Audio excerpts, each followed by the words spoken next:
people have to understand, like, I understand what it's like to get money for the first time. I blew a bag my first time. I ended up homeless afterwards. I get it. But you have to understand that when you're getting a bunch of money, that may be the last money you get for a long time or even ever. You know, I remember after blowing through all my money, I told myself, if you know, the next time I get some money, I'm never going to do this again. I'm going to pretend like it's never going to come again. I'm going to invest it, and I'm going to like just always live below my means. Mm-hmm. Like, if you look, I drive a Tesla.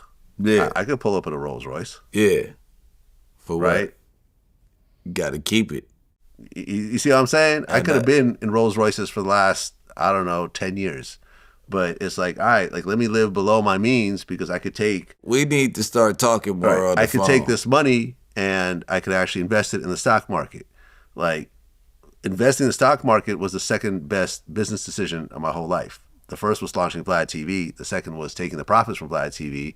And for the last, 15 years, I've been putting it in stocks every year, to the point where, and I've said this a few times, like, if this is my last interview right now, ever, if I said after this Bricc Baby interview, I'm retired, I can maintain my lifestyle for the rest of my life.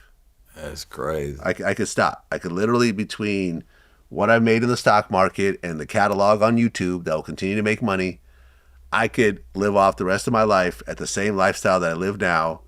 You know, maybe I won't go to the Louis store as often as I do and shit like that. Yeah, I'll probably trim some of that down. But in general, I'll live in the same type of houses. I'll live in the same type of cars. I'll still fly first class. And with the brain and mindset that you have already, like, you already know what you need to get to hear. Hear me out. Go ahead.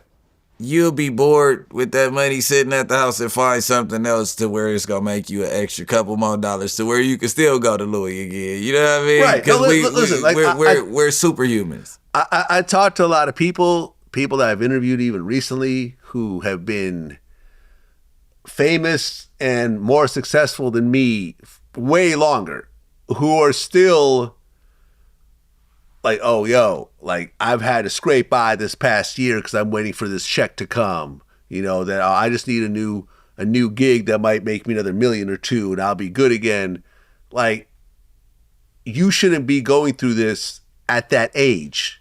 You should be, considering how many millions have passed through your bank account, there should be a financial base where you're like, yeah, it'd be cool if I signed another $1 million deal, but I don't really need it. Yeah. You know what I'm saying? Like, I'm at the point right now where an extra $1 million wouldn't really make a difference in my lifestyle. You see what I'm saying? Yeah. I'm not bragging right now. Yeah. I'm just saying, would I like an extra $1 million? Of course I would love an extra $1 million. I would love it. But you made it to a point to where an extra $1 million won't make or break you right now. It won't make or break you. Like, for example, like, I just bought this new, this real high-end couch. Yeah. At Restoration Hardware, right? I don't want to say how much I spent because I'm a little embarrassed. But I would always kick myself because I remember I had $100,000 in Restoration Hardware stock right before the pandemic. The pandemic happened, everything started to drop. I sold it all at a little bit of a loss, only to suddenly have that fucking stock skyrocket afterwards. Because everyone was buying furniture, moving into houses, moving away from apartments. This stock became a red hot stock. That 100,000, I think I looked it up. Had I kept it, would have turned into like $1.5 million, right? So I'm looking at a $1.4 million loss on paper, not in real life. And then you double back and go give them half that on the couch. I know what you know what I'm saying. Yeah, not that much, but I'm saying, like. Yo, like these are the types of things that happen once you actually are investing and so forth. Like, for sure. Me and Nick Cannon had this long conversation where it's like, yo, like, he's focused on these deals, but he's not focused on his investments. Yeah. And the investments at one point make so much more money than whatever deals you do and whatever you work for that it kind of doesn't matter anymore. Yeah. But a lot of cats really don't look at it that way because they're looking at the quick money and so forth.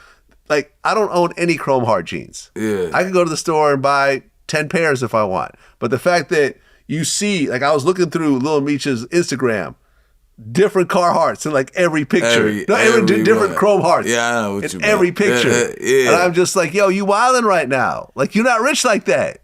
I mean, if you got Summer Walker right here, then you got all because he was hanging with the young gangbangers that was getting money in L.A. and the young BMF dudes that look at money as pandemic. Like, you got to think, they thought that they had money during the pandemic, so what he seeing them do during the pandemic, now he got some money. And it's like, okay, 10, I'm finna be making this forever. You know that first run, Vlad. They think they gonna be living like that forever. Like, oh, I got $1 million. What's 10,000 to me with $1 million? Like, well, if you look at it, if that is about to be the most you've ever made in a year for the next 10 years, 10,000 is actually way too much for a pair of pants because you only have, how many of those? 110,000s in that fucking million. Right. You only could do that 100 times, bro. And then you're broke. And you're broke. Yeah. So even if you got 5 of those, you can do that 500 times. You don't even own the crib yet. Yeah, I heard he just rents. Yeah, what the fuck are we doing with Chrome Hearts, though? You get what I'm saying at that point? And look, like, it's not always the best idea to buy property, because I didn't buy property for a long time, and me and Tony Ayo had this long argument about this, and it's like, look, like, putting $1 million down on a multi-million-dollar house and then paying mortgage payments where 99% of the mortgage payment is just interest, it doesn't always make sense to buy property. But to have no assets at all, to have no stock, to have no property, to have no like significant businesses, all you have is clothes and jewelry, and you're broke, it's crazy. Yeah. It's crazy. And hopefully he can make some more money, because like I said, you can't say I'm about to be the next Michael B. Jordan when your only role is playing your dad because you look like him. Yeah. Like, yes, like, no one else could have really pulled off that role because you were born into that role. So, but do you have the acting chops to be another person? And you kind of you can't keep playing Big Meech. You know what I'm saying? Yeah, like, and every over and over again. Yeah, there's no, that's what I'm like, and there's look, no like, other example, character for that. Like, for example, like the guy who played Tupac in the All Eyes on Me movie. Yeah. What other roles has he been in? None. Shit. Yeah. His only role is playing Tupac. He looks like Tupac. No. I seen him in something else. Okay, but, so all right, yeah, granted, but you're right. You're correct. Did he have a whole? Was he the next Michael B. Jordan after the Tupac role? No, is Lil Meech gonna be the next Denzel? Ice Cube's son was. Ice Cube's son did that role and took off. And took it. Right. Yeah, but he went crazy. Ice Cube's son went to acting school, trained went to his USC, whole life. Yeah. And took it seriously the whole time. In fact, I remember talking to Lil Eazy-E about how upset he was that he didn't get to play his dad in the NWA movie, but he never took acting lessons. He just People assumed, think that it's just that easy. I look just like my dad. It's obviously going to book me, you know? And then, you know, the other dude went and got the role. And who's a real actor. Had they had did it maybe 10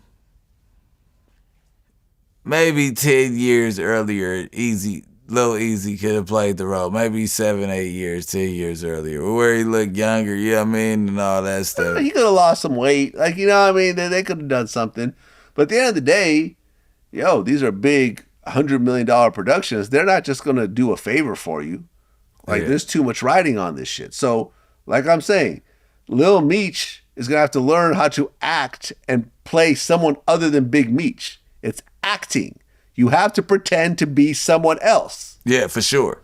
That's and playing your dad is not that hard. Yeah, because when it's you look like him and you idolize them, and you people tell you stories about him. You heard the stories, and you've been researching him your whole life. Now that they tell him to go play, you can talk on the phone with him, and he can tell you certain nuances. Tell him to play the equalizer next time. Yeah, see what happens. Yeah. Whereas O'Shea Jackson Jr. was in a Star Wars series. He got it.